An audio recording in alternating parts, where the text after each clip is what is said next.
Ijazahku dibuang mertuaku. Katanya wanita tak perlu sekolah tinggi.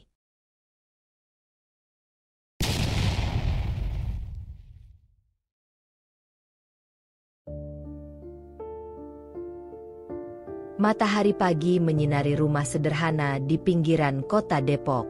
Di ruang tamu yang belum sepenuhnya rapi, seorang perempuan muda sedang menyuapi anak perempuannya sambil sesekali mengecek ponselnya. Namanya Intan Prameswari, 29 tahun. Lulusan S2 Psikologi dari universitas ternama di Jakarta. Dulu, ia adalah mahasiswi berprestasi, aktif menulis jurnal ilmiah, dan sempat bercita-cita menjadi dosen atau konselor profesional. Tapi semua itu terasa seperti masa lalu yang jauh. Kini, gelar akademiknya hanya menjadi cerita. Ia adalah ibu rumah tangga sepenuhnya, bukan karena pilihannya, melainkan karena keadaan yang dipaksakan. Sayang, ayo buka mulutnya. Nih, bubur ayamnya udah nggak panas, ujarnya lembut pada Tania, anak sematawayangnya yang baru berumur 4 tahun. Tania mengangguk kecil dan membuka mulut mungilnya.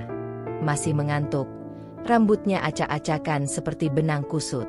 Di balik pintu kamar, suara langkah berat terdengar.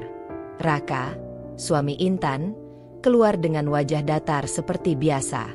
Ia bekerja sebagai staf IT di sebuah kantor pemerintahan, dan sejak pandemi, lebih sering kerja dari rumah. Tanpa menatap Intan, ia hanya berkata, "Sarapan udah siap?"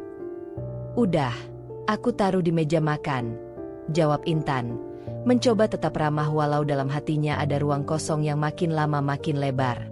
Raka hanya mengangguk, lalu berjalan melewati Intan begitu saja. Tidak ada pelukan, tidak ada ciuman pagi. Dingin seperti biasa. Di rumah itu juga tinggal Bu Marni, ibu Raka, yang sering merasa dirinya adalah pemegang kuasa tertinggi dalam rumah tangga anaknya. Sejak awal pernikahan, Bu Marni tak pernah benar-benar menyukai Intan. Ia menganggap Intan terlalu tinggi hati karena pendidikannya. Bagi Bu Marni, wanita cukup bisa masak, bersih-bersih, dan tunduk pada suami. Jangan terlalu sibuk sama buku, Tan. Dunia rumah tangga itu butuh tangan, bukan kepala, kata Bu Marni suatu waktu, saat Intan kedapatan membaca artikel parenting ilmiah. Intan hanya bisa tersenyum kecut. Dulu, ia membayangkan pernikahan adalah kerjasama dua orang dewasa yang saling mendukung. Tapi realitasnya, ia seperti tinggal di dunia kecil yang suaranya tak pernah benar-benar didengar, bahkan oleh suaminya sendiri. Namun, Intan masih bertahan. Karena Tania. Karena ia percaya bahwa suatu hari nanti, hidupnya tak akan selalu seperti ini.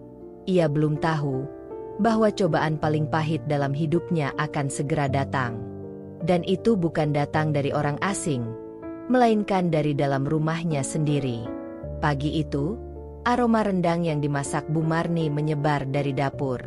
Seharusnya suasana hangat seperti itu menjadi penanda rumah tangga yang damai, tapi tidak bagi Intan. Ia tahu, ketika mertuanya sudah mulai bernyanyi-nyanyi kecil sambil memasak, itu artinya akan ada sesi ceramah yang siap disajikan bersama sarapan. Dan benar saja. "Tan, kamu nggak ikut bantu masak?" tanya Bu Marni tanpa menoleh. Suaranya terdengar ringan tapi menusuk. Intan yang baru saja selesai memandikan Tania menoleh dari ruang tengah. "Maaf, Bu. Tadi lagi mandiin Tania dulu. Ini saya mau ke dapur bantuin." Mandiin anak satu aja sibuk. Dulu waktu saya seumur kamu, anak saya 3, rumah tetap bersih, suami tetap kenyang, enggak ada yang ngeluh," gumam Bu Marni sambil mengaduk rendang dengan penuh tenaga. Intan terdiam sejenak. Ia menelan ludah dan memaksakan senyum. "Iya, Bu. Hebat banget. Saya belajar pelan-pelan ya." Bu Marni memutar badannya perlahan, menatap Intan dari ujung kaki sampai kepala. "Kamu itu terlalu banyak mikir. Dulu kuliah tinggi-tinggi, sekarang ngapain? Jadi ibu rumah tangga juga kan? Itu bukti sekolah tinggi enggak bikin perempuan lebih baik di rumah. Ngapain capek-capek kuliah? Buang uang orang tua aja. Jantung Intan mencelos. Napasnya tercekat. Ia sudah sering mendengar kalimat seperti itu dari mertuanya, tapi kali ini rasanya lebih dalam, karena diucapkan dengan tatapan menang. Seolah-olah, kegagalannya untuk bekerja saat ini adalah validasi untuk semua omongan Bu Marni. Dan yang lebih menyakitkan, Raka hanya duduk di meja makan sambil main HP, seolah tak mendengar percakapan itu. Atau mungkin, sengaja tidak mau ikut campur. Intan melirik suaminya dengan harapan mendapat pembelaan. Tapi tak ada sepatah kata pun keluar dari mulutnya. Dulu saya pikir kamu itu perempuan pintar. Tapi ternyata pintar aja enggak cukup kalau enggak tahu diri. Sambung Bu Marni sambil meletakkan piring keras di meja makan. Intan tak membalas. Ia menahan air mata yang sudah menggenang di pelupuk mata. Tania yang duduk di pangkuannya hanya menatap dengan polos. Belum mengerti dunia orang dewasa yang penuh luka tersembunyi. Hari itu, untuk pertama kalinya, Intan berpikir, apakah gelar S2-ku benar-benar sia-sia? Atau memang dunia ini yang salah karena tak tahu cara menghargainya? Di dalam diamnya, konflik yang selama ini ia abaikan mulai menumbuhkan akar.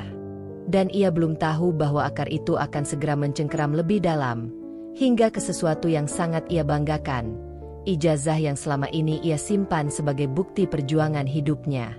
Intan menyukai pagi.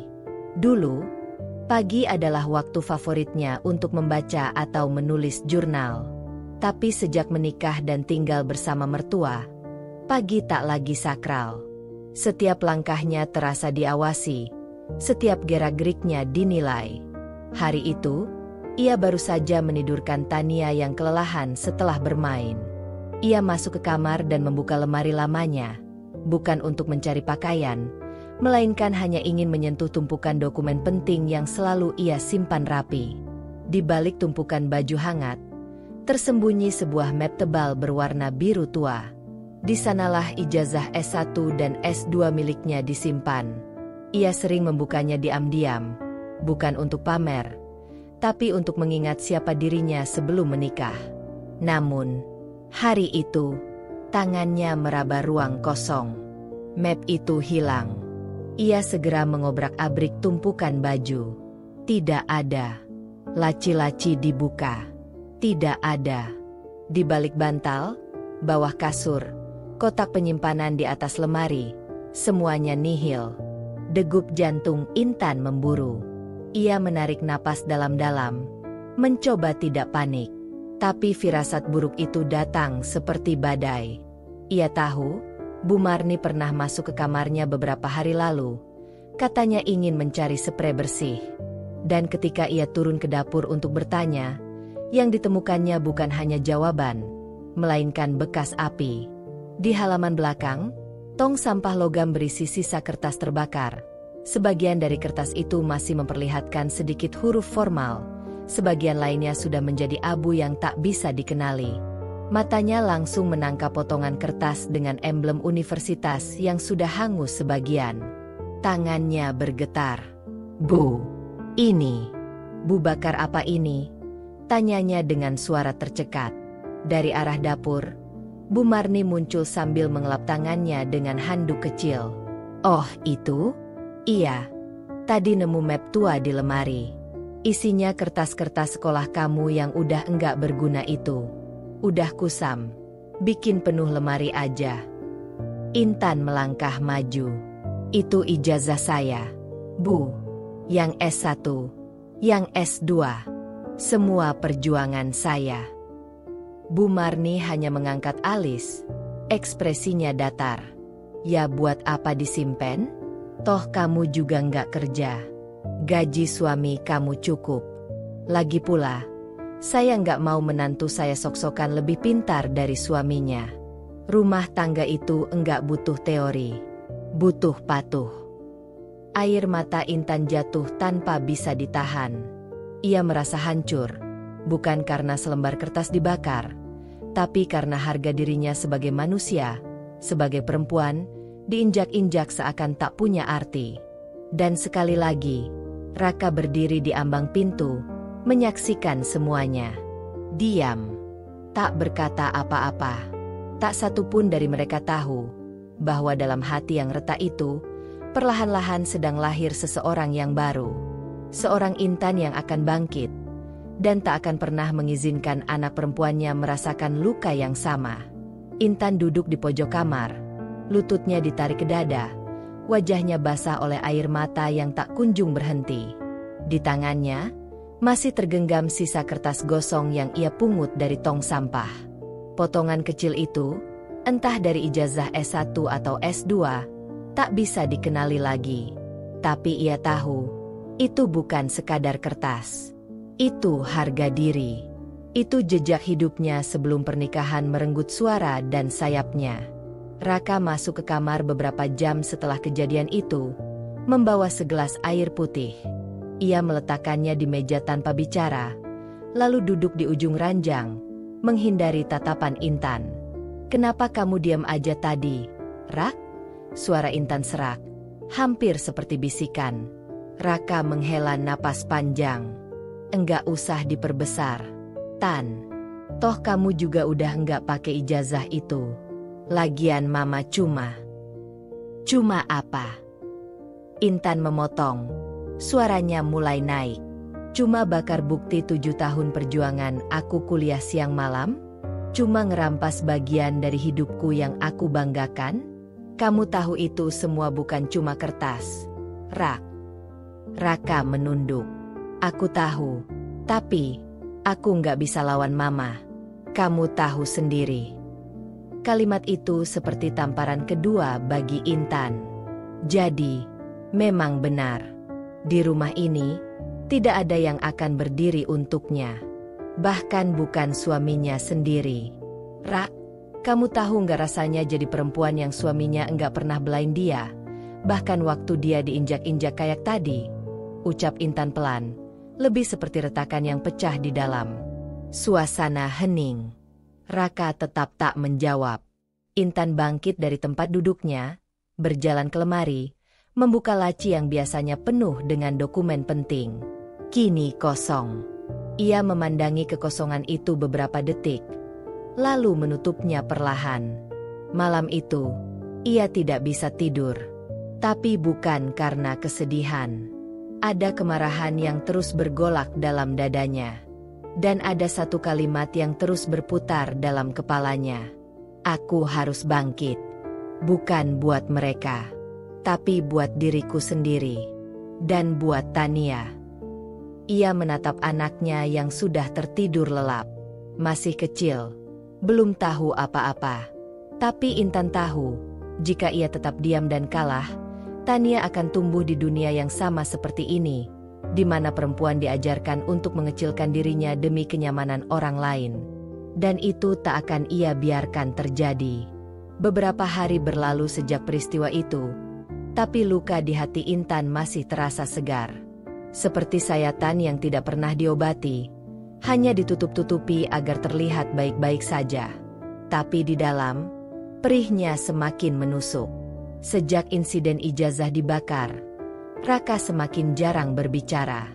Bukan karena marah, tapi karena tidak mau repot. Ia memilih menghindar. Pulang kerja langsung masuk kamar. Makan dalam diam. Menyibukkan diri dengan laptop dan headphone, seolah masalah rumah tangganya adalah siaran yang bisa dimute sesuka hati.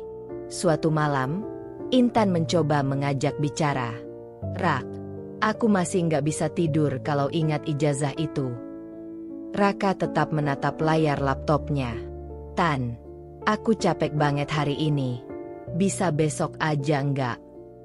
Intan menggigit bibirnya sendiri, mencoba menahan semua amarah yang mendesak keluar. Tapi bukan hanya tentang hari ini. Ini tentang semua malam-malam yang ia lalui sendiri, bahkan ketika ada suami di sebelahnya. "Rak, aku nggak butuh kamu balas dendam buat aku. Aku cuma butuh kamu berdiri di sisiku. Bilang ke mama kalau aku juga manusia, istrimu, bukan barang." Raka memejamkan mata, menarik napas panjang, lalu menjawab tanpa menoleh. Tan, kamu tahu mama kayak apa? Kalau aku bantah dia, rumah ini bisa makin kacau. Aku cuma mau kita damai aja. Enggak usah dibesar-besarin. Ijazah itu, ya udah, anggap aja musibah. Musibah? Bagi Intan, kata itu seperti penghapus yang dengan enteng mencoret bertahun-tahun perjuangan, luka, dan air mata. Ia ingin berteriak, tapi yang keluar hanya tawa pendek yang getir. Damai? Kamu pikir aku bisa damai hidup di bawah atap orang yang bakar hidupku pelan-pelan? Raka berdiri, merapikan laptopnya. Tan, aku nggak mau ribut. Besok aku meeting pagi. Tidur duluan ya. Dan begitu saja, ia berlalu, meninggalkan Intan sendiri. Lagi, malam itu, Intan duduk memeluk Tania yang sudah tertidur. Anak itu menggenggam jarinya. Hangat, polos. Ia menciumnya pelan, dan dalam diam, ia berkata pada dirinya sendiri, kalau aku terus nunggu Raka belain aku akan tenggelam. Aku harus belajar berdiri sendiri. Itulah malam di mana sesuatu berubah dalam diri Intan. Ia belum tahu caranya, belum tahu mulai dari mana. Tapi ia tahu satu hal, ia tidak boleh diam lagi. Sejak hari itu, hari-hari Intan tak lagi sama. Rumah yang dulu ia coba maknai sebagai tempat berteduh, kini terasa seperti lorong sempit yang gelap dan dingin. Bukan karena tidak ada lampu, tapi karena tidak ada rasa aman. Bu Marni semakin keras mengontrol segalanya. Dari cara Intan mengasuh Tania, mengatur keuangan rumah tangga, bahkan hal sekecil bumbu masakan. Kalau masak sop, jangan kebanyakan garam. Suami kamu tuh enggak suka asin. Dulu waktu saya masakin, dia selalu habis. Ucap Bu Marni suatu pagi sambil mencomot wortel dari panci rebusan. Intan hanya diam. Ia lelah membalas. Bukan karena tidak mampu, tapi karena tahu tidak akan pernah menang di mata mertuanya. Dan Raka? Ia makin jarang di rumah. Kadang pulang larut malam dengan alasan lembur. Kadang pergi pagi-pagi sekali tanpa pamit. Bahkan akhir pekan pun dihabiskan dengan dalih, ada kerjaan kantor yang belum selesai. Intan tahu itu bukan kebetulan. Raka sedang menjauh darinya, dari konflik, dari tanggung jawab sebagai suami yang semestinya melindungi. Malam-malam Intan dipenuhi dengan kecemasan. Tak sedikit air mata ia tumpahkan dalam diam. Ia mulai merasa sendirian di dalam rumah yang katanya rumah tangga. Sampai suatu malam, Tania demam tinggi. Intan panik. Ia berusaha menurunkan suhu tubuh Tania dengan kompres dan menggendongnya bolak-balik. Suhu Tania sudah menyentuh angka 39 derajat Celcius. Ia mengetuk pintu kamar Raka. Rak, Tania demam. Aku takut kenapa-kenapa. Suaranya panik. Tapi dari balik pintu terdengar balasan pelan. Tanpa membuka pintu. Bawa aja ke puskesmas besok pagi. Sekarang istirahatin dia dulu. Aku besok harus kerja. Jawaban itu seperti belati di dada Intan. Anaknya demam tinggi, dan ayahnya tak mau keluar kamar. Malam itu, Intan menahan tangis sambil mengayun Tania yang mengigau dalam pelukannya. Di tengah kepanikan, ia menelepon ojek online, membungkus Tania dengan selimut, dan membawanya ke klinik 24 jam seorang diri. Dokter bilang Tania terkena infeksi tenggorokan. Butuh istirahat, minum obat, dan perhatian. Tapi bagaimana bisa istirahat jika setiap sudut rumah terasa seperti medan perang batin? Saat Intan kembali ke rumah menjelang subuh, matanya sembab, tubuhnya lelah, tapi hati kecilnya mulai membisikkan sesuatu. Kamu kuat, Tan. Kamu mungkin sendirian sekarang. Tapi ini titik balikmu. Jangan padam. Pagi itu, langit masih kelabu seperti hati Intan. Setelah malam panjang di klinik bersama Tania, ia tetap menjalankan rutinitasnya seperti biasa. Menyiapkan sarapan untuk semua orang, meski hatinya kosong. Saat membuka galeri HP untuk mencari foto Tania yang ingin ia cetak, matanya tertumbuk pada satu nama di daftar kontak. Rani, Sosiologi 2012. Rani, sahabatnya semasa kuliah, kini tinggal di Bandung. Mereka sempat akrab, sering diskusi soal gender, keadilan sosial, dan impian masa depan sebagai perempuan mandiri. Tapi sejak Intan menikah, komunikasi mereka merenggang. Intan terlalu sibuk menjadi istri baik di mata mertua. Tanpa pikir panjang, Intan mengetik pesan. "Ran, kamu sibuk? Aku cuma pengen cerita. Aku udah nggak kuat nahan sendiri." Tak sampai 5 menit, ponselnya berdering. "Intan? Ya ampun, kamu kemana aja? Aku kangen banget. Kamu kenapa? Kok suaranya kayak lagi nahan nangis?" Dan seketika, Intan meledak. Semua yang ia tahan selama ini, dari perlakuan mertua, sikap dingin suami, ijazah yang dibakar, bahkan rasa takut yang ia telan tiap malam, mengalir dalam tangis yang pecah lewat sambungan telepon. Rani mendengarkan, tanpa menyela, tanpa menghakimi. "Tan, kamu tahu nggak? Kamu itu dulu cewek paling idealis yang aku kenal. Yang kalau ngomong soal perempuan mandiri bikin kita semua semangat. Kamu ingat waktu kamu jadi pembicara di seminar perempuan dan pendidikan? Kamu yang bikin banyak anak-anak cewek di kampus berani kuliah lagi." Intan tertawa kecil dalam tangis. "Iya, aku ingat. Tapi sekarang aku bahkan gak bisa melindungi anakku sendiri dari keluarga suamiku." "Dengar ya, Tan," suara Rani kini mantap. "Kamu gak harus jadi pahlawan buat semua orang. Tapi kamu bisa mulai jadi suara lagi. Kayak dulu. Tulis. Tan, ceritain semua ini. Kamu hebat nulis. Kamu punya suara yang bikin orang denger. Jangan biarin mereka matiin itu." Intan terdiam. Kalimat itu menancap dalam. Tulis. Sudah lama ia tidak menulis. Bahkan menulis status pun ia jarang. Tapi hatinya masih penuh kata-kata yang ingin ia lepaskan. Mungkin inilah jalannya. Setelah menutup telepon, Intan membuka laptop yang sudah lama menganggur. Tangannya gemetar saat mengetik halaman kosong di Word. Tapi perlahan-lahan, kalimat itu muncul. "Ijazahku dibuang mertuaku," katanya. "Wanita tak perlu sekolah tinggi." Dan malam itu, Intan menulis. Ia menulis bukan untuk balas dendam, bukan untuk drama, tapi untuk menyembuhkan dirinya sendiri. Dan siapa tahu, juga menyembuhkan perempuan-perempuan lain yang pernah merasa tak dihargai hanya karena mereka terlalu pintar, terlalu vokal, atau terlalu beda. 1 halaman, 2 halaman, 3.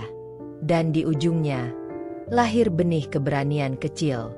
"Kalau dunia tak memberiku ruang untuk bicara, maka aku akan menciptakan ruang itu sendiri." Setelah seminggu menulis hampir setiap malam, Intan merasakan sesuatu yang nyaris ia lupakan, rasa hidup.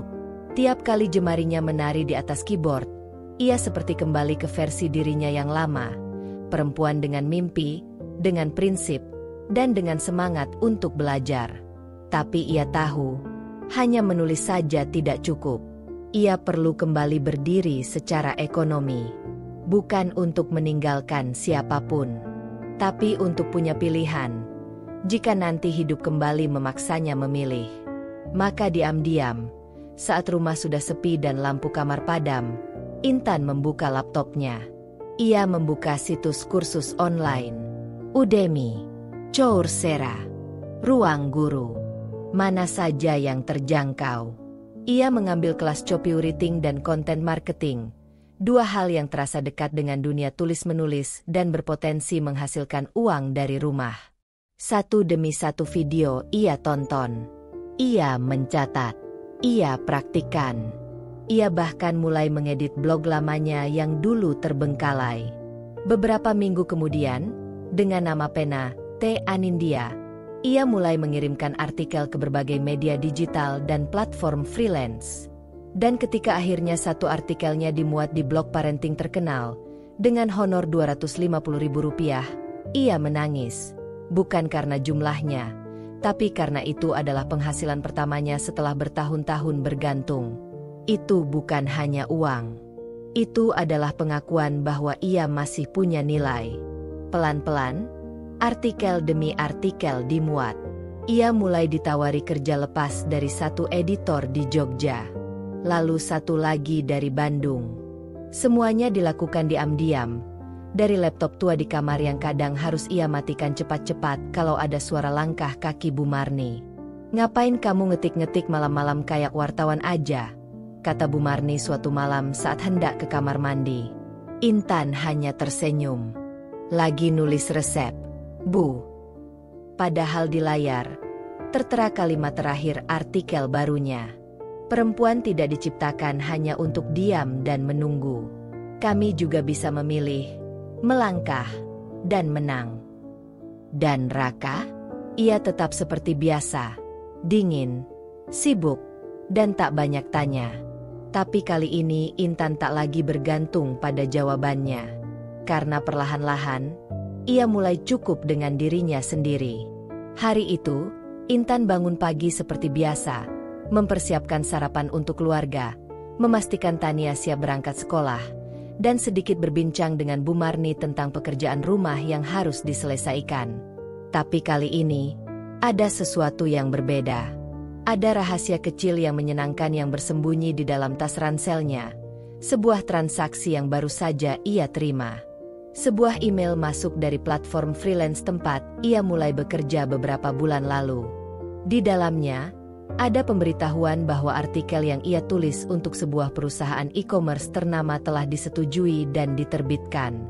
Sebagai tambahan, ia juga akan menerima honor yang cukup besar, lebih dari 2 juta rupiah. Sebuah jumlah yang jauh lebih besar dari yang pernah ia bayangkan bisa ia dapatkan. Di dalam rumah yang biasanya sunyi di pagi hari, jantung Intan berdegup kencang. Ini bukan hanya soal uang, meskipun itu penting. Ini tentang percaya diri, tentang buktinya bahwa ia bisa menghasilkan sesuatu sendiri. Ketika Raka berangkat kerja, Intan tak bisa menahan senyumnya. Ia membuka rekening bank yang sudah lama tidak ia periksa, lalu melihat saldo yang kini bertambah. Dengan hati-hati, ia menyimpan sebagian uang itu untuk Tania, untuk masa depan anak perempuan yang ia cintai, agar kelak Tania tidak merasa terkekang seperti dirinya. Setelah beberapa minggu berlalu, semakin banyak klien yang mulai menghubunginya. Intan semakin percaya diri dalam menulis, mengembangkan ide, dan menerima proyek-proyek yang menantangnya. Setiap hari ia belajar sesuatu yang baru, tentang dunia digital marketing, tentang bagaimana sebuah tulisan bisa menggerakkan orang, dan tentang bagaimana bisnis online bisa berkembang pesat dengan konten yang tepat. Di malam hari, saat Tania sudah tidur, ia sering membuka laptop dan terus menulis. Tidak hanya untuk mendapatkan uang, tetapi juga untuk membuktikan pada dirinya sendiri bahwa ia masih bisa. Namun, kebahagiaan Intan tidak sepenuhnya mulus. Seiring dengan meningkatnya pekerjaan, Bu Marni mulai memperhatikan perubahan pada Intan. "Intan," Bu Marni bertanya suatu pagi, "dari mana uang sebanyak itu? Kok kamu nggak bilang ke saya kalau kamu kerja?" Intan sempat terdiam, lalu dengan hati-hati menjawab, "Oh, itu dari proyek menulis yang saya ambil online, Bu. Saya nggak mau memberatkan, jadi saya simpan dulu." Namun, wajah Bu Marni menunjukkan ekspresi yang berbeda. Ada kecemasan di matanya, seakan curiga. "Menulis? Untuk apa? Kan sudah ada suami kamu yang tanggung hidup. Jangan sampai lupa, kita ini bukan orang kaya." Intan mengangguk, meski hatinya sudah tak sekuat dulu. Ia tahu Bu Marni tidak akan bisa mengerti. Tapi kali ini, ia tidak merasa takut. Justru, ia merasa lebih kuat. Di sisi lain, Raka kembali pulang larut malam dan tidak pernah bertanya tentang penghasilan Intan atau pekerjaan yang ia lakukan. Tapi Intan tahu, suaminya pun mulai menyadari bahwa sesuatu yang berbeda telah terjadi. Intan tidak lagi hanya berdiam diri di rumah, menunggu instruksi. Ia kini memiliki kemandirian, dan itu jelas membuatnya lebih kuat. Malam itu, Intan baru saja selesai mengirimkan artikel untuk kliennya yang baru, sebuah tulisan panjang tentang parenting yang cukup menantang. Ia merasa puas dan sedikit lelah, tapi hatinya senang. Untuk pertama kalinya, ia merasa bangga dengan pencapaian yang ia raih sendiri. Namun, kebahagiaannya tidak bertahan lama. Saat sedang duduk di meja makan, menyelesaikan makan malam sendirian karena Raka masih di luar rumah, pintu depan tiba-tiba terbuka dengan suara keras. Bu Marni masuk, membawa beberapa tas belanjaan. Wajahnya terlihat lebih tegang dari biasanya, dan Intan segera merasa ada yang tidak beres. "Intan, kamu ada apa-apa?" tanya Bu Marni tanpa basa-basi, meletakkan tas belanjaannya di atas meja makan. Intan mengangkat wajahnya, mencoba tersenyum. "Nggak ada, Bu."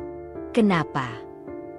"Tadi waktu saya pergi ke toko, tetangga bilang kalau mereka lihat kamu kerja di depan laptop terus-terusan dan ngirim-ngirim tulisan ke tempat orang.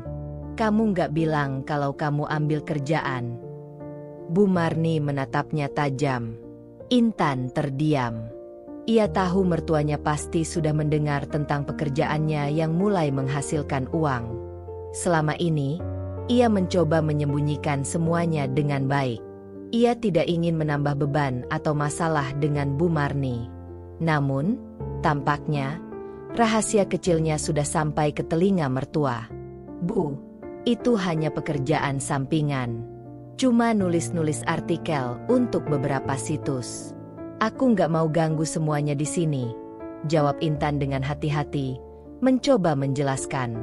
Bu Marni mendekat. Suaranya semakin keras. "Pekerjaan sampingan? Kamu pikir dengan begitu kamu bisa lebih pintar dari suami kamu? Jangan salah, Tan. Pekerjaan seperti itu nggak akan membawa kamu kemana-mana. Jangan lupa, kamu cuma wanita. Dan wanita itu harus tahu tempatnya." Kata-kata Bu Marni seperti petir di siang bolong. Intan menahan napas. Ia sudah bisa menduga bahwa perkataan seperti itu akan keluar. Namun ia tetap merasa terkejut dan terluka. Intan bangkit dari tempat duduknya. Matanya mulai berkaca-kaca. "Bu, ini bukan soal pintar atau tidak pintar. Ini soal aku bisa membantu diri aku sendiri dan gak bergantung pada siapapun. Ini soal aku gak ingin merasa bodoh hanya karena aku perempuan." Suaranya bergetar, tapi ia berusaha tetap tegar. Namun, Bu Marni tampak tidak terpengaruh. "Kamu merasa bisa bantu keluarga, ya? Kamu pikir suami kamu nggak kerja keras buat ngasih makan kamu? Kamu cuma jadi istri. Dan itu udah cukup. Jangan terlalu tinggi hati. Jangan sampai suamimu kecewa lihat kamu berubah jadi perempuan yang terlalu ambisius." Intan merasa dadanya sesak. Selama ini, ia berusaha keras untuk menahan perasaan dan mengikuti peraturan yang ditetapkan oleh mertuanya. Tapi kali ini, kata-kata itu sudah terlalu jauh. "Aku nggak akan diam, Bu," ujar Intan pelan, meski suaranya hampir tenggelam dalam keputusasaan. "Aku juga punya hak untuk berkembang. Aku bukan hanya istri, aku juga manusia yang punya impian dan hak untuk meraih sesuatu lebih." Bu Marni terdiam beberapa detik. Matanya tajam menatap Intan. Lalu, dengan suara lebih rendah, ia berkata, "Jangan bilang ke suamimu tentang ini. Kalau enggak, kamu akan lihat sendiri akibatnya." Intan merasa seolah seluruh dunia runtuh. Ia menatap mertuanya yang sudah berbalik dan berjalan menuju kamar. Namun, sebelum Bu Marni sempat menutup pintu, Intan memanggilnya. "Bu, tolong dengar. Aku cuma ingin Tania bisa melihat ibunya berdiri kuat, bukan hanya mengandalkan suami. Aku nggak mau Tania tumbuh dengan pemikiran kalau perempuan itu cuma jadi pelengkap. Pintu kamar tertutup dengan suara keras, dan Intan kembali sendiri di meja makan, berusaha menenangkan dirinya yang mulai goyah. Keheningan malam itu terasa lebih berat dari biasanya. Setelah pertemuan yang tegang dengan Bu Marni, Intan merasa seperti ada beban besar yang mengganjal di dadanya. Tapi dia tahu, ini adalah titik balik yang tak bisa dihindari. Mertuanya telah mengetahui segalanya tentang pekerjaan sampingannya. Ia sudah siap menghadapi segala kemungkinan, tapi tak pernah membayangkan hal ini. Sejak malam itu, suasana di rumah semakin canggung. Raka tetap pulang larut. Bahkan malam-malam yang seharusnya ia habiskan bersama keluarga, ia habiskan di luar, dengan alasan pekerjaan. Ia tampaknya sengaja menghindar dari kenyataan yang sudah mulai terungkap di rumah. Namun, ancaman dari Bu Marni tak berhenti begitu saja. Suatu sore, Intan sedang menyiapkan makan malam ketika pintu rumah terbuka dengan keras. Bu Marni masuk tanpa permisi, membawa wajah yang penuh kemarahan. Dia langsung mendekati Intan di ruang makan, dan tanpa basa-basi, Bu Marni membuka percakapan. "Intan," suara Bu Marni terdengar serak. "Kamu pikir apa yang kamu lakukan itu baik?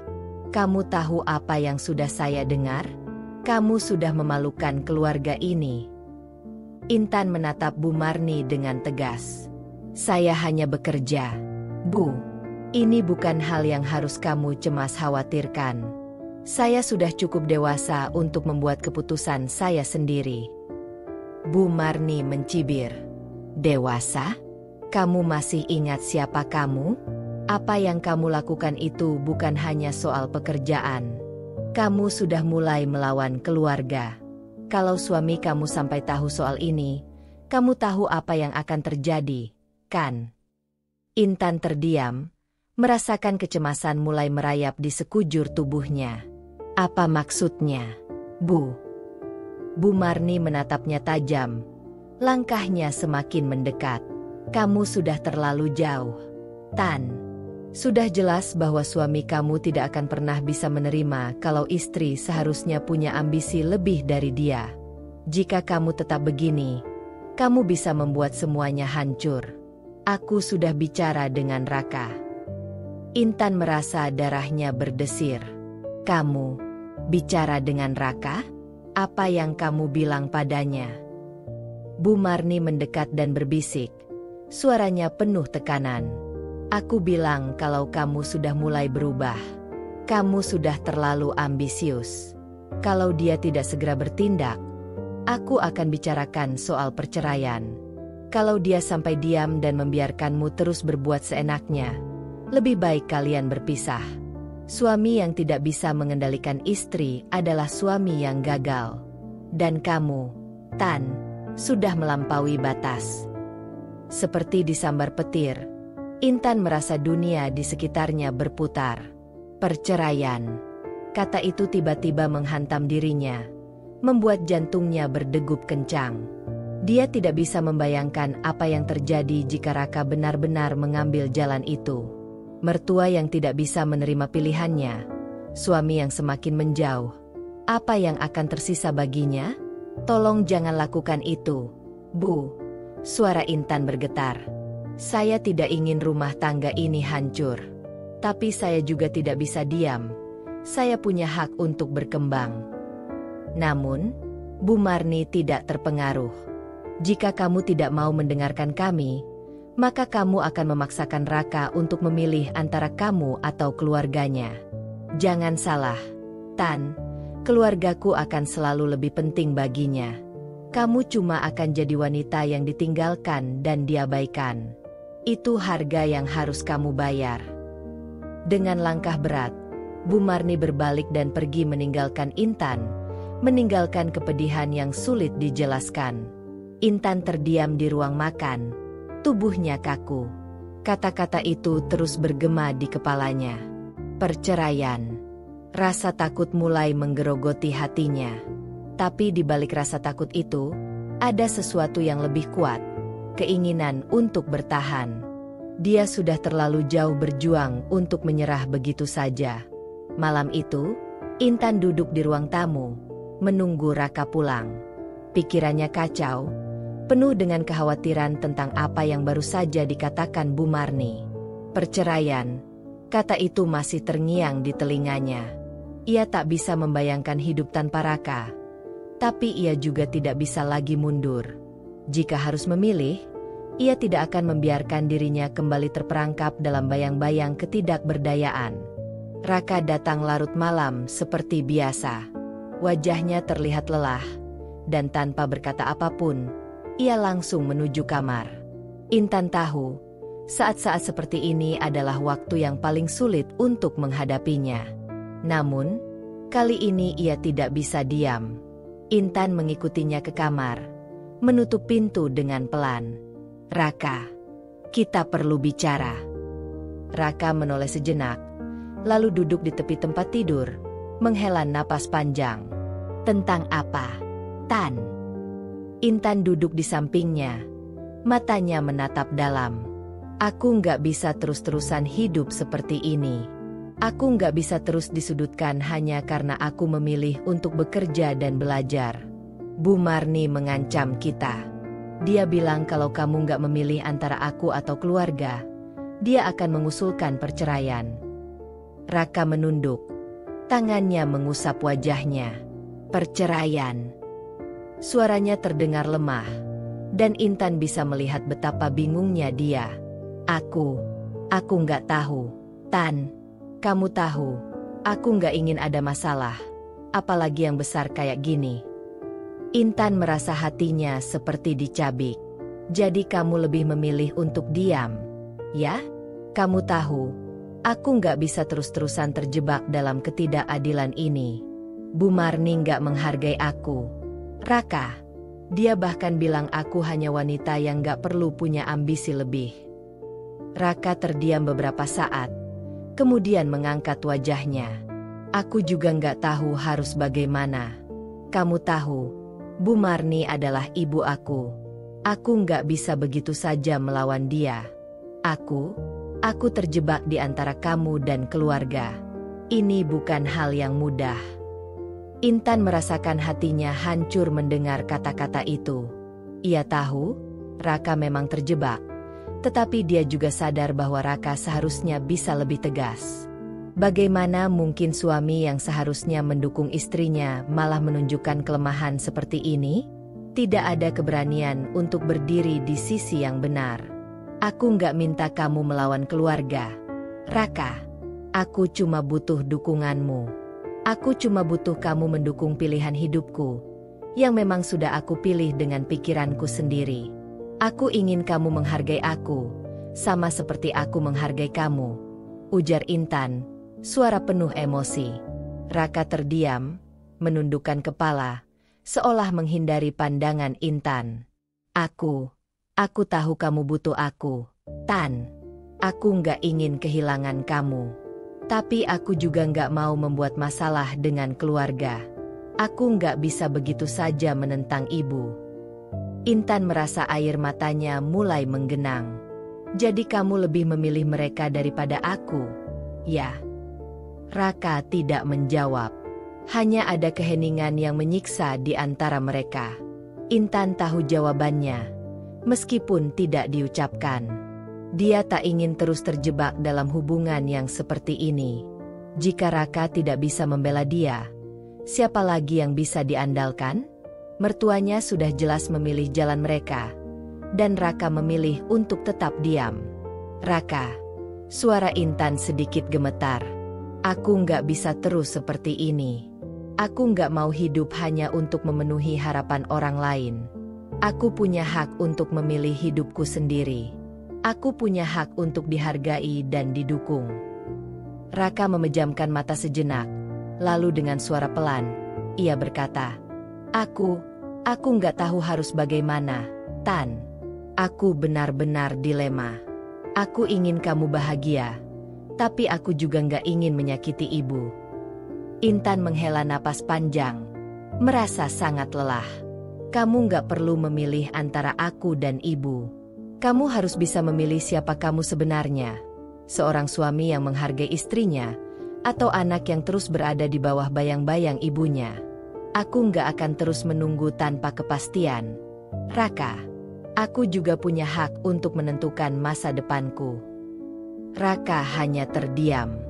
Ia tidak memberikan jawaban, dan Intan tahu saat itu juga, suaminya masih terjebak dalam ketakutannya sendiri, takut melawan orang tuanya, takut kehilangan apa yang telah ia kenal. Namun, dia juga tahu, tanpa perubahan, rumah tangga ini akan semakin rapuh. Hari itu, Intan bangun lebih pagi dari biasanya. Udara pagi yang dingin menyentuh wajahnya, tapi hatinya terasa lebih berat dari apapun. Keputusan yang selama ini ia pendam dalam-dalam kini tak bisa lagi ditunda. Ia harus melangkah, keluar dari bayang-bayang mertuanya, keluar dari kehidupan yang mengekang dan membuatnya merasa tak dihargai. Kali ini, ia memilih untuk hidup dengan cara sendiri. Ia memandangi Tania yang masih tidur lelap di kamarnya. Anak perempuannya itu adalah segalanya baginya. Alasan mengapa ia tak bisa lagi menyerah. Tania berhak tumbuh dengan rasa percaya diri, mengetahui bahwa ibunya bisa mandiri, bisa memilih jalan hidupnya sendiri. Setelah beberapa menit berdiri di dekat jendela, Intan memutuskan untuk berbicara dengan Raka. Itu tidak akan mudah. Ia tahu. Tapi ia harus jujur pada dirinya sendiri dan pada Raka. Ia tidak bisa terus hidup dalam ketakutan akan kehilangan. Takut akan keputusan yang akan diambil mertuanya. Ia sudah cukup dengan ketidakadilan. Dengan langkah mantap, Intan menuju ruang tamu. Di sana, Raka sudah duduk, menatap televisi tanpa semangat. Ia tahu, jika dia tidak berbicara sekarang, semua akan semakin rumit. Raka, aku harus keluar dari rumah ini, ujar Intan dengan suara yang penuh tekad. Raka menoleh, terlihat bingung. Kamu ngomong apa, Tan? Aku nggak bisa terus tinggal di sini. Aku nggak bisa terus dihina dan diperlakukan seperti ini. Raka, Bu Marni sudah jelas menunjukkan kalau dia nggak menerima pilihanku. Dan aku nggak akan bisa berkembang kalau terus tinggal di bawah tekanan itu. Aku ingin pergi, aku dan Tania. Raka tampak terkejut. Wajahnya yang biasanya tenang kini terlihat bingung dan cemas. Kamu serius? Kamu mau pergi dari sini? Dengan Tania. Intan menatapnya tajam, merasa keputusan ini semakin nyata. Ya, aku serius. Aku nggak akan terus terjebak dalam ketidakadilan dan ketakutan. Aku ingin membangun hidup baru, hidup yang lebih baik, dengan Tania. Aku nggak akan biarkan dia tumbuh di lingkungan yang penuh ketidakpastian ini. Raka tidak berkata apa-apa. Hanya ada keheningan yang terasa sangat berat. Tapi Tan, kamu nggak bisa pergi begitu saja. Ini rumah kita berdua. Bagaimana dengan semuanya? Bagaimana dengan Tania? Kamu nggak mau mencoba lagi? Intan menghela napas panjang. Matanya mulai berkaca-kaca. Tapi ia berusaha menahan air mata. Raka, aku sudah mencoba. Tapi kalau kamu nggak bisa mendukungku, kalau kamu nggak bisa membela aku dan Tania, maka aku harus mengambil langkah ini. Aku nggak akan terus hidup seperti ini. Aku juga butuh untuk dihargai. Ini bukan hanya tentang rumah atau uang, tapi tentang rasa hormat. Dan aku nggak merasa dihargai di sini. Raka akhirnya menundukkan kepalanya. Tangannya menggenggam erat. Ia terlihat sangat tertekan, bingung, dan tak bisa memutuskan. Aku nggak tahu harus bagaimana. Tan, aku nggak bisa memilih antara kamu dan ibu. Intan merasakan sakit di dadanya. Itulah yang harus kamu pilih. Raka, jangan biarkan aku yang memilih untuk kita. Ia berjalan menuju kamar Tania, menatap putrinya yang masih tidur dengan tenang. Saat itu, Intan merasakan keberanian yang datang dari dalam dirinya, keberanian untuk melangkah ke arah yang lebih baik, lebih mandiri, dan lebih bahagia. Ia tahu, dengan atau tanpa Raka. Ia harus memastikan Tania tumbuh menjadi perempuan yang tidak takut untuk bermimpi besar. Beberapa hari kemudian, Intan dengan penuh tekad mengemas barang-barangnya. Ia mencari tempat tinggal yang lebih sederhana, jauh dari rumah mertuanya. Rumah kecil di pinggiran kota menjadi pilihan yang tepat untuk memulai hidup baru bersama Tania. Saat mereka sedang duduk di ruang tamu rumah baru mereka, Tania berlari ke arah Intan, memeluknya dengan erat. "Ibu, aku senang kita tinggal di sini, ya?" tanya Tania dengan senyum cerah di wajahnya. Intan memeluknya balik, mencoba menahan air mata. "Iya, Nak. Kita akan lebih bahagia di sini. Ibu janji, kita akan selalu berusaha yang terbaik." Keputusan Intan untuk keluar dari rumah mertuanya bukanlah keputusan yang mudah. Ia tahu, langkah ini akan menghadirkan banyak tantangan, terutama dalam menghadapi dunia baru yang lebih mandiri. Tapi satu hal yang pasti, ia tidak akan menyerah. Intan tahu, hidupnya bersama Tania adalah perjalanan yang harus ia jalani sendiri, dan meskipun tantangan itu berat, ia siap melangkah. Minggu demi minggu berlalu sejak Intan dan Tania pindah ke rumah kecil mereka di pinggiran kota. Kehidupan baru itu tidak datang dengan mudah.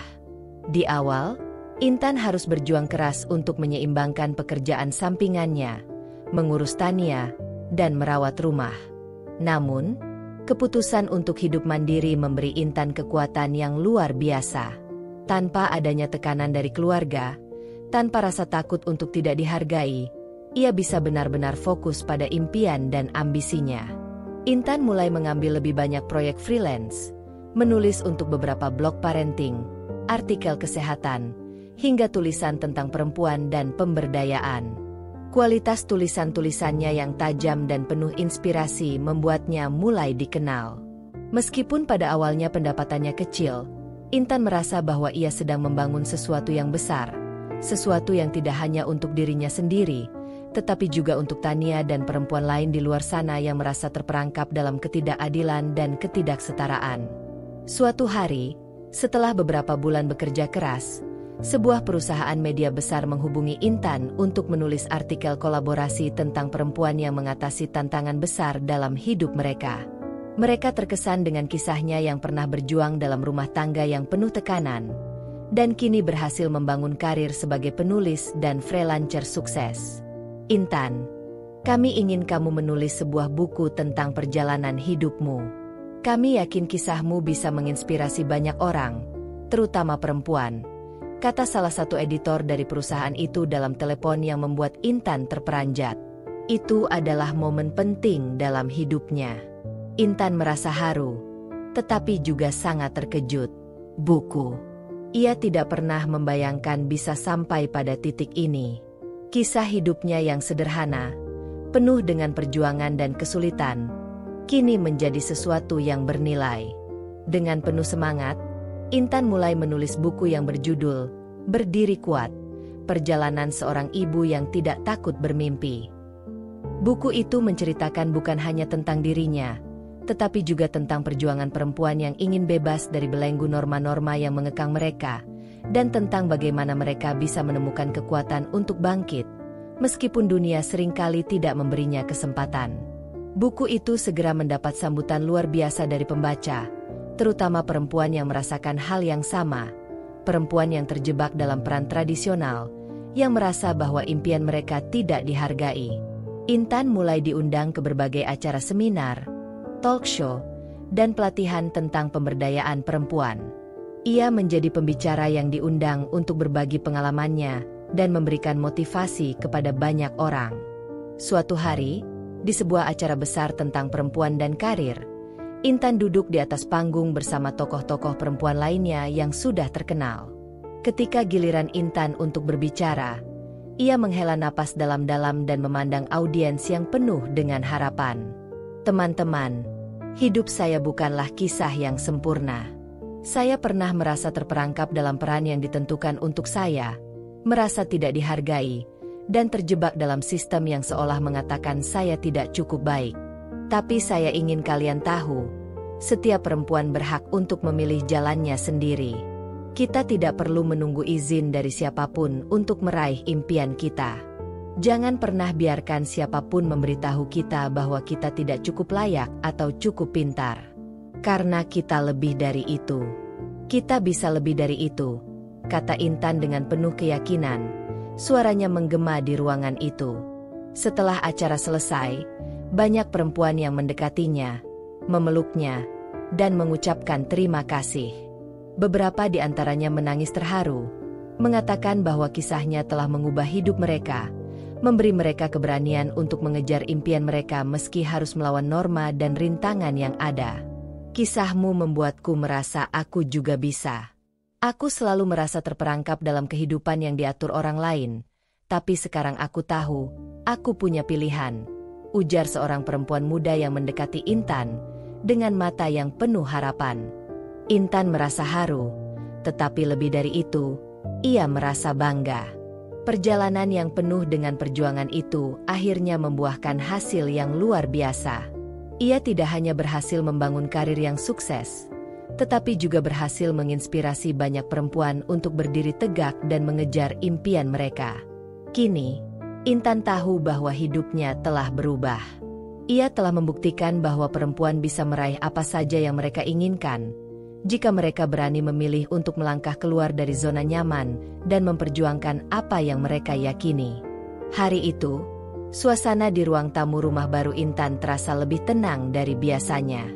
Tania sedang bermain dengan bonekanya di sudut ruangan, sementara Intan duduk di meja makan, menatap laptop dengan penuh konsentrasi. Buku, Berdiri Kuat. Perjalanan seorang ibu yang tidak takut bermimpi, yang ditulisnya kini sudah terbit dan terjual ribuan eksemplar. Ia baru saja menerima tawaran untuk menjadi pembicara utama dalam konferensi internasional tentang pemberdayaan perempuan. Karirnya, yang dulu terlihat seolah hanya mimpi, kini telah menjadi kenyataan yang mengagumkan. Namun, meskipun segala pencapaiannya, satu hal masih menyelimuti pikirannya, keluarganya, terutama Bu Marni. Mertuanya, yang dulu selalu meremehkan dan menghalangi langkahnya, belum pernah memberikan pengakuan atas segala yang telah Intan capai. Pagi itu, seperti yang sudah ia duga, Bu Marni datang berkunjung. Wajahnya tampak lebih tenang, meskipun ada sedikit keraguan di matanya. Intan sudah bisa menebak apa yang akan dibicarakan, dan meskipun hatinya tidak terlalu berharap, ia tetap berusaha menghadapi dengan sikap yang tenang. Bu Marni duduk di kursi tamu, dan setelah beberapa detik hening, ia akhirnya membuka mulut. Intan, aku mendengar tentang semua yang kamu capai. Tentang bukumu, tentang pekerjaanmu yang mulai terkenal. Aku tidak tahu harus berkata apa. Aku ingin mengakui, kamu memang berhasil. Intan memandang Bu Marni dengan tatapan yang tenang. Ia tidak merasa marah, tidak merasa perlu membalas apapun. Setelah bertahun-tahun berjuang untuk mendapatkan pengakuan, Intan menyadari bahwa pengakuan itu tidak lagi penting. Ia sudah menemukan kekuatannya sendiri, jauh di luar keinginan untuk diterima atau dipuji oleh orang lain. Terima kasih, Bu, jawab Intan dengan suara yang lembut. Tapi pengakuan itu tidak lagi berarti banyak buat saya. Saya sudah cukup dengan apa yang saya raih sekarang. Yang lebih penting bagi saya adalah Tania, dan masa depan yang kami bangun bersama. Bu Marni terdiam sejenak, seperti mencoba mencerna kata-kata Intan. Di matanya, Intan bisa melihat sesuatu yang berbeda, rasa hormat. Mungkin tidak sepenuhnya ia paham atau setuju dengan pilihan hidup Intan, tapi setidaknya sekarang ia tahu bahwa menantunya adalah perempuan yang memiliki tekad dan keberanian luar biasa. Aku tahu aku banyak salah, kata Bu Marni. Suaranya mulai terdengar lebih lembut. Aku pikir dulu, seorang wanita harusnya lebih banyak di rumah, tidak usah terlalu ambisius. Tapi aku lihat sekarang, kamu bisa mengatur semuanya. Mungkin aku tidak sepenuhnya setuju dengan cara hidupmu, tapi aku bisa lihat kamu bahagia. Intan tersenyum kecil. Saya bahagia, Bu. Bahagia karena saya bisa hidup dengan pilihan saya sendiri. tanpa merasa tertekan atau dihakimi. Itu yang paling penting bagi saya. Bu Marni hanya mengangguk pelan, lalu terdiam. Intan tidak merasa perlu memperpanjang pembicaraan itu. Ia tahu, perjalanan panjangnya untuk mendapatkan pengakuan itu sudah selesai. Tidak lagi dari mertuanya, tidak lagi dari siapapun. Ia telah membuktikan segalanya melalui tindakan dan pencapaiannya. Hari itu, setelah Bu Marni pergi, Intan duduk kembali di meja makan, menatap Tania yang sedang melompat-lompat kegirangan di sudut ruangan. Semua yang ia lakukan, semua perjuangan, tidak sia-sia. Ia telah membuktikan pada dirinya sendiri, dan lebih penting lagi, ia telah membuktikan pada Tania bahwa perempuan berhak mengejar impian mereka, bahwa keberanian dan keteguhan hati adalah kunci untuk meraih kebahagiaan sejati. Buku yang ia tulis bukan hanya sebuah karya, tetapi juga simbol dari perjuangannya, dari setiap air mata dan keraguan yang berhasil ia atasi. Dan sekarang, ia merasa lebih bebas dari sebelumnya, bebas dari beban masa lalu, bebas dari penghakiman, dan bebas untuk melangkah ke masa depan yang penuh dengan peluang. Intan tahu bahwa hidupnya telah berubah. Ia tidak lagi membutuhkan pengakuan dari siapapun, karena ia sudah menemukan kekuatan dan kebahagiaan dalam dirinya sendiri. Dan yang paling penting, ia tahu bahwa hidupnya kini adalah contoh nyata bagi Tania, bahwa perempuan bisa menjadi siapa saja yang mereka inginkan, tanpa harus takut pada apa yang orang lain katakan. Kita bisa, nak, bisik Intan pada diri sendiri, sambil melihat Tania tersenyum cerah. Kita pasti bisa lebih dari ini. Intan akhirnya menyelesaikan perjalanan panjangnya. Dari perempuan yang tertekan, dipandang rendah, menjadi seorang wanita mandiri yang mampu menginspirasi banyak orang. Kisah hidupnya adalah kisah tentang keberanian, keteguhan hati, dan cinta tanpa syarat kepada dirinya sendiri dan anak perempuannya. Kini, Intan tahu bahwa kebahagiaan sejati datang bukan dari pengakuan orang lain, tetapi dari keberanian untuk menjalani hidup sesuai dengan apa yang kita yakini. Jika Anda menikmati perjalanan cerita ini dan ingin terus mengikuti kisah inspiratif lainnya, jangan lupa untuk subscribe dan aktifkan notifikasi. Dengan begitu, Anda tidak akan ketinggalan setiap bab baru yang penuh motivasi dan petualangan. Terus ikuti untuk lebih banyak cerita yang menginspirasi dan memberikan semangat untuk terus berjuang, mencapai impian, dan menjadi versi terbaik dari diri kita sendiri. Terima kasih sudah menonton.